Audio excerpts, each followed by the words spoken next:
Physics classes में आपका स्वागत है। आज क्लास 11th के यूनिट एंड मेजरमेंट के चैप्टर के लास्ट में जो प्रतिशत त्रुटि संबंधित कुछ प्रश्न हैं, इन प्रश्नों को कैसे हल करते हैं तो आइए देखें। क्वेश्चन है, किसी पेच मापी की अल्पतमांक 0.01 मिलीमीटर है। इस यंत्र की सहायता से 2 मिलीमीटर मोटाई मापने में प्रतिशत त्रुटि ज्ञात कीजिए। तो अल्पतमांक 0.01 है, तो यह कम से कम उसमें मेजर किया जाए।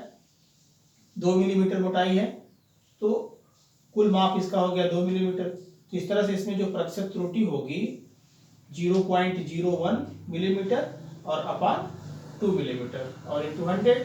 तो ये इस तरह से इसको कट कर देंगे तो आ जाएगा 1/2 दैट इज 0.5%। अर्थात इसके मापन में 0.5% की त्रुटि आए।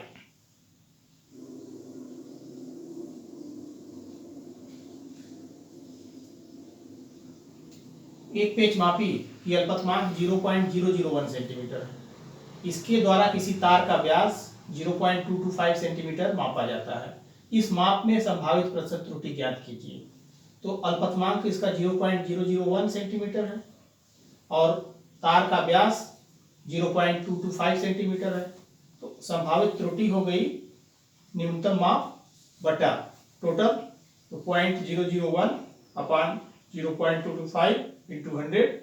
इसको आप सिंप्लीफाई कर देंगे तो आ गया 4/9 दैट इज 0.44%। अर्थात इसके मेजरमेंट में मापन में 0.44% की एरर आएगी। एक विराम घड़ी की अल्पतमांक 1/5 सेकेंड है। इसके द्वारा किसी लोलक के 20 दोलनों का समय 25 सेकेंड मापा जाता है। इस प्रेक्षण में संभावित प्रतिशत त्रुटि ज्ञात कीजिए। अल्पतमांक है 1/5 सेकेंड, न्यूनतम माप हो गई, टोटल माप है 25 सेकेंड। तो मापन में जो प्रतिशत त्रुटि होगी 1/5/25 और इसको आप सॉल्व करेंगे तो 1/5 इंटू ये 1/25 इंटू 100 कट कर देंगे तो 0.8%। अर्थात इसके मापन में 0.8% की एरर आएगी। 0.1 सेंटीमीटर तक माप देने वाले साधारण स्केल द्वारा एक आयताकार सीट की लंबाई 5.7 सेंटीमीटर तथा चौड़ाई 3.4 सेंटीमीटर मापी जाती है। सीट के क्षेत्रफल की माप में कितने प्रतिशत त्रुटि संभव है।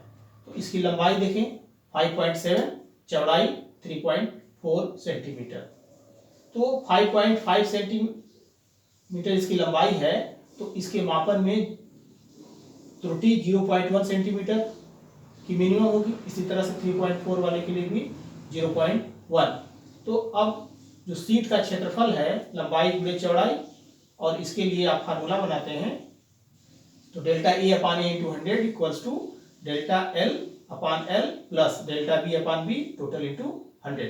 तो डेल्टा एल की वैल्यू हो गई 0.1, एल की वैल्यू 5.7, डेल्टा बी 0.1 और बी 3.4 इंटू 100 अलग अलग मल्टीप्लाई करके इसको सॉल्व कर देंगे तो यह आ गया 4.69 अर्थात 4.7%। अर्थात इसके मापन में 4.7% की एरर आएगी। जल का पृष्ठ तनाव केस नली द्वारा ज्ञात करने में निम्नलिखित प्रेक्षण प्राप्त हुए। केस नली का व्यास d 0.125 सेंटीमीटर, केस नली में जल का उन्नयन h 1.43 सेंटीमीटर और सूत्र है T इक्वल्स टू RHG/2 के प्रयोग द्वारा पृष्ठ तनाव कैपिटल T के मान में अधिकतम संभावित प्रतिशत त्रुटि ज्ञात कीजिए। तो अब इसमें देखें इसका व्यास कितना दिया है 0.125 सेंटीमीटर। तो डेल्टा डी कितना होगा, डेल्टा डी होगा दशमलव के तीसरे स्थान तक आएगा तो 0.001 सेंटीमीटर। इसी तरह से h इक्वल टू 1.43 सेंटीमीटर, तो डेल्टा h कितना होगा दशमलव के दूसरे स्थान तक तो 0.01 सेंटीमीटर।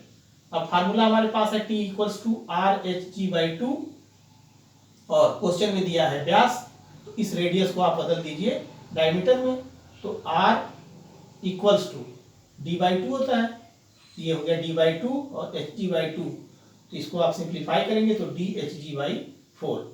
अब इसका फार्मूला आपको बनाना है। तो इसमें आप देख रहे होंगे कि 4 कांस्टेंट है और जी भी कांस्टेंट है, तो डी और एच ये दोनों पैरामीटर हैं। तो अब बनाएंगे आप तो डेल्टा डी अपान डी इंटू 100 और एच के लिए डेल्टा एच अपान एच इंटू 100। अब ये वैल्यू पुट कर देंगे 0.001 अपान 0.125 इंटू 100 प्लस इसके लिए 0.01 अपान 1.43 इंटू 100 और इस तरह से इसको सिंप्लीफाई करेंगे। दशमलव हट गया 1/125 गुणे 100 1/143 गुणे 100। अब डिवाइड करेंगे तो ये 0.8 और ये 0.699 तो ये आ गया 1.499 अर्थात 1.5%। तो इसके मापन में एरर जो होगी वह 1.5% की होगी। एक तार की प्रारंभिक लंबाई 140.3 प्लस माइनस 0.3 सेंटीमीटर है, तो ये इसमें डेल्टा की वैल्यू हो गई। तार को खींचने पर उसकी लंबाई 142.8 प्लस माइनस 0.2 सेंटीमीटर हो जाती है। तार की लंबाई में वृद्धि की अधिकतम प्रतिशत त्रुटि ज्ञात कीजिए। तो ये प्रारंभिक लंबाई हो गई L1 140.3 प्लस माइनस 0.3, अंतिम लंबाई L2 142.8 प्लस माइनस 0.2 सेंटीमीटर। तो वृद्धि ज्ञात करना है तो अंतिम लंबाई में से प्रारंभिक लंबाई को घटा देंगे तो लंबाई में वृद्धि हो गई L बराबर L2 माइनस L1। ये वैल्यू है 142.8 plus minus 0.2 minus 140.3 plus minus 0.3। अब 142 माइनस 140.3 ये वैल्यू अलग हो गई और एरर वाला टर्म अलग हो गया। तो आपने पढ़ा हुआ है कि एरर जो है समेटिव नेचर में होती है, तो एरर यहाँ पर इसकी घटेगी नहीं बल्कि ये एरर जुड़ जाएगी। तो यहाँ पर आ गया 2.5 प्लस माइनस ये हो गया आपका 235 0.5। अब इसमें जो प्रतिशत त्रुटि निकालनी है तो ये प्रतिशत त्रुटि आपकी होगी डेल्टा एल अपान एल। अब एल हमारा कितना आया है अंतर वाला 2.5 आया है, तो 0.5 अपान 2.5 इंटू 100 दशमलव हट जाएगा 5/25 और गुणे 100। अब इसको आप काट लीजिए 25 चौको 100 5 चौको 20 20% एरर होगी। ये देखें फार्मूला से संबंधित है कि एक भौतिक राशि P तीन मापित राशियों A, B व C से निम्न प्रकार संबंधित है। P equals to A cube B square by C। A, B, C की मापों में 1%, 2%, 3% अर्थात A में 1%, B में 2% और C में 3% की त्रुटियां है। राशि P के माप में संभावित महत्तम प्रतिशत त्रुटि ज्ञात कीजिए। महत्तम शब्द आया है तो त्रुटि हमेशा अधिकतम ही होती है, महत्तम होती है। तो अब आप इस फार्मूले को P equals to A cube B square by C को लिख सकते हैं A cube B square C minus 1। अब इसका आप जो है एरर के लिए फार्मूला तो 3 into delta A upon A into 100, इसके लिए B के लिए प्लस 2 इंटू डेल्टा B अपान B इंटू 100 और इसके लिए आएगा माइनस 1 इंटू डेल्टा C अपान C इंटू 100। लेकिन एरर जो है वह मैक्सिमम दिखाई गई है तो जो माइनस साइन आता है उसको प्लस ले लिया जाता है, तो ये प्लस कर दिया गया। अब delta A upon A into 100 ये A का प्रतिशत त्रुटि है तो A की प्रतिशत त्रुटि है 1, इसकी जगह पे रखा 1। डेल्टा B अपान B इंटू 100 ये B की प्रतिशत त्रुटि है, B का है 2 रखा और डेल्टा C अपान C इंटू 100 ये C का है, इसकी जगह पर 3 रखा। अब ये 3 और 2 2 जा 4 और 3 तो इस तरह से 3 4 7 3 10 तो इसमें अधिकतम प्रतिशत त्रुटि 10% की होगी। इसी तरह से एक क्वेश्चन है एक भौतिक राशि S equals to A square B cube upon C root D में A, B, C तथा D के मापन में त्रुटियां क्रमशः 4, 2, 3 तथा 1% है। S के मान में अधिकतम प्रतिशत त्रुटि ज्ञात कीजिए। अब इसका भी आप फार्मूला बनाएंगे तो S equals to A square B cube by C root D, इसको ऊपर ले जाए तो A स्क्वायर B 3 C पर -1 और ये रूट है तो -1/2 हो जाएगा। अब इसका फार्मूला आप बनाएंगे तो twice delta A upon A into 100 plus 3 delta B upon B into 100 और ये माइनस आएगा, लेकिन त्रुटि अधिकतम तो यहाँ पे मैक्स लिखा गया डेल्टा S अपान S इंटू 100 मैक्स, तो ये साइन प्लस हो जाएगा प्लस डेल्टा C अपान C इंटू 100 और इस तरह से 1/2 डेल्टा D अपान D इंटू 100। अब delta A upon A into 100 की जगह पर 4%, B डेल्टा B अपान B इंटू 100 2%, सी में 3% और डी में 1%। और इसको आप सिंप्लीफाई कर देंगे, 2 चौको 8, 3 दूना 6 और ये 3 और ये हो गया 0.5। तो 8 6 14 3 17.5%, अर्थात इसके मापन में 17.5% की त्रुटि होगी। इसी तरह देखें, दो छड़ें जिनकी लंबाइयों की मापें 3.5 प्लस माइनस 0.1 मीटर है तथा 4.1 प्लस माइनस 0.2 मीटर है, परस्पर जोड़ी गई हैं। छड़ की संयुक्त लंबाई में अधिकतम प्रतिशत त्रुटि ज्ञात कीजिए। तो ये लंबाई पहले 3.5 प्लस माइनस 0.1 L1 और L2 4.1 प्लस माइनस 0.2 मीटर। अब L के लिए क्या लिखेंगे, इसको ऐड करना है, तो L1 plus L2 equals to हो गया 3.5 प्लस 4.1 7.6 हो गया। और जो त्रुटि है, त्रुटि के लिए delta L equals to delta L1 plus delta L2, दोनों ऐड हो जाता है, तो ये प्लस माइनस 0.1 और प्लस माइनस 0.2, तो इस तरह से हो जाएगा ये प्लस माइनस 0.3। अब प्रतिशत त्रुटि चाहिए, तो डेल्टा L अपान L इंटू 100, तो डेल्टा L की जगह पर आ गया 0.3 और L की जगह पर हमको मिल चुका है 7.6। तो इस तरह से 0.3 डिवाइड बाई 7.6 इंटू 100, तो 3 अपान 76 इंटू 100, तो 300 अपान 76 डिवाइड कर देंगे, 3.94%। दशमलव के एक स्थान तक रखेंगे तो 3.9%, अर्थात इसमें जो एरर है वो 3.9% होगी। एक तनी डोरी में तरंग की चाल भी इक्वल्स टू √T/m से प्रदर्शित है। ये फार्मूला है तरंग की चाल के लिए। यदि तनाव बल T के मापन में 2% तथा एकांक लंबाई के द्रव्यमान के m के मापन में 3% की त्रुटि होती है, तो चाल की गणना में अधिकतम प्रतिशत त्रुटि ज्ञात कीजिए। तो कोई भी फार्मूला जब दिया गया हो तो उसी फार्मूले से आप एरर के लिए फार्मूला बनाते हैं। तो हमारे पास सूत्र है v इक्वल्स टू √T/m। आप इसको लिख सकते हैं, रूट है तो 1/2 पावर होता है, तो T/m का पावर 1/2। अब इसका फार्मूला बनाइए, तो v के लिए डेल्टा v अपान v इंटू 100 और इसके लिए पावर पहले चला आएगा तो 1/2। अब यहाँ पर ध्यान रखेंगे कि दोनों का पावर है, इसलिए बड़े ब्रैकेट में वैल्यू को रखेंगे। तो t के लिए डेल्टा t अपान t इंटू 100 और m के लिए डेल्टा m अपान m इंटू 100। त्रुटि अधिकतम है, प्रतिशत त्रुटि में है, इसलिए ये m जो ऊपर जाएगा तो माइनस होगा, तो आप यहाँ माइनस नहीं प्लस रखेंगे।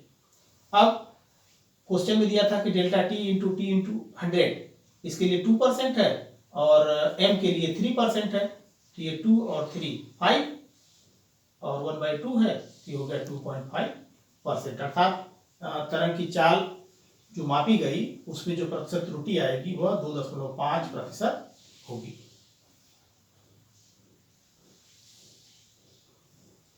एक वृत्ताकार प्लेट की त्रिज्या एवं प्लेट पर लगाए गए बल के मापन में क्रमशः 1% एवं 2% की अधिकतम त्रुटियां हैं। प्लेट पर आरोपित दाब के मान में अधिकतम प्रतिशत त्रुटि होगी। तो ये क्या देख रहे हैं कि वृत्ताकार प्लेट है, तो वृत्ताकार प्लेट का जो क्षेत्रफल होगा a इक्वल्स टू πr² होगा। यहाँ त्रिज्या के मापन में r के मापन में 1% है और बल के मापन में 2% है। तो जो दाब के लिए सूत्र है P बराबर F/A, a की जगह पर πr²। अब डेल्टा P अपान P इंटू 100 मैक्स, तो ये बन जाएगा डेल्टा F अपान F इंटू 100। इसमें पाई कांस्टेंट है, तो r² के लिए बनेगा 2 इंटू डेल्टा r अपान r इंटू 100। अब डेल्टा r अपान r इंटू 100 ये 1% का है और f का 2% है, तो ये 2 प्लस 2 इंटू 1 दैट इज 4%। तो इसमें जो मापन में आएगी त्रुटि वह 4% की होगी। अब ये प्रैक्टिकल संबंधी है। एक पदार्थ का घनत्व 8.4 ग्राम पर सेंटीमीटर क्यूब है, जबकि प्रयोग द्वारा 8.7 ग्राम पर घन सेंटीमीटर आता है। प्रतिशत त्रुटि ज्ञात कीजिए। तो घनत्व ये है, मतलब ये स्टैंडर्ड वैल्यू जिसको प्रमाणिक मान कहेंगे, और जबकि प्रयोग द्वारा ये आया है तो ये प्रायोगिक मान है। अब जो प्रायोगिक प्रतिशत त्रुटि होती है उसके लिए फार्मूला है कि प्रमाणिक मान और प्रायोगिक मान का अंतर, ये सिंबल देख रहे होंगे, अंतर का है, क्योंकि कभी ये बड़ा हो सकता है कभी ये बड़ा हो सकता है। तो चिन्ह जो है ऋणात्मक नहीं, हमेशा धनात्मक रहेगा, बटा प्रमाणिक मान गुणे 100। अब यहाँ पर प्रमाणिक मान 8.4 है, प्रायोगिक मान 8.7 है और ये वैल्यू 8.4, तो इसका अंतर आ गया 0.3 अपान 8.4 और इंटू 100, दशमलव हटा दीजिए, 3/84, और 3 से इसको आप काट दीजिए तो ये 28 आ गया। अब 28 को आप 4 से काट दीजिए तो इस तरह 25/7 तो 3.57। तो दशमलव के एक स्थान तक अगर आप ऐसे लिखेंगे तो इक्वल्स टू आ जाएगा 3.6%। अर्थात इस घनत्व के मापन में, पदार्थ के घनत्व के मापन में जो अधिकतम प्रतिशत त्रुटि होगी वह 3.6% होगी। अगर आप इस चैनल पे नए हैं तो इस वीडियो को लाइक, कमेंट, शेयर सभी लोग करें, और जो लोग नए हैं वो इस चैनल को सब्सक्राइब कर दें ताकि अगले वीडियो का नोटिफिकेशन आपको पहुंच सके।